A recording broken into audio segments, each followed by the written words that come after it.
computers are having extreme difficulty logging into the network while running on generators, there are several electrical and network factors that could be contributing to the problem. Firstly, let's address electrical considerations. The generators should operate at 60 Hz plus or minus 1 Hz. Using a frequency meter, check the generators to ensure proper operation.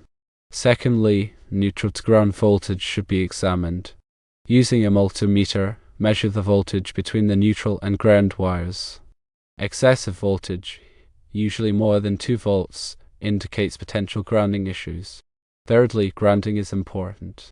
The generator should be properly grounded to a grounding rod to dissipate any excess voltage. If there is a network issue, the following should be done.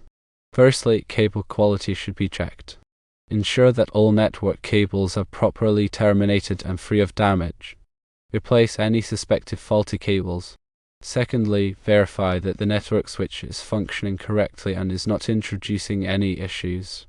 Thirdly, check the network adapter settings on each computer to ensure they are configured for automatic Internet Protocol addressing.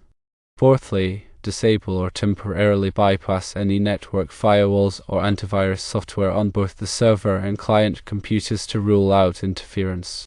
Fifthly, consider the environmental conditions. Generators can produce power surges which can damage electronic equipment. Use surge protectors to safeguard the network devices.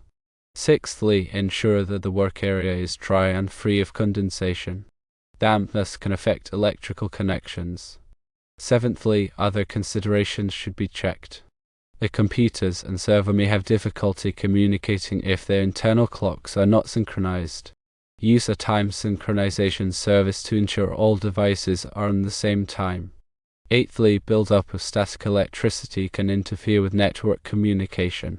Discharge static by touching a large grounded object before handling network equipment.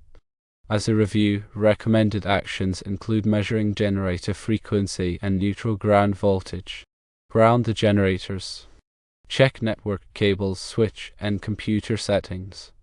Disable network security software. Protect from power surges and moisture. Synchronize clocks. Discharge static electricity. If the problem persists after implementing these measures, consider contacting a qualified electrician or network specialist for further assistance.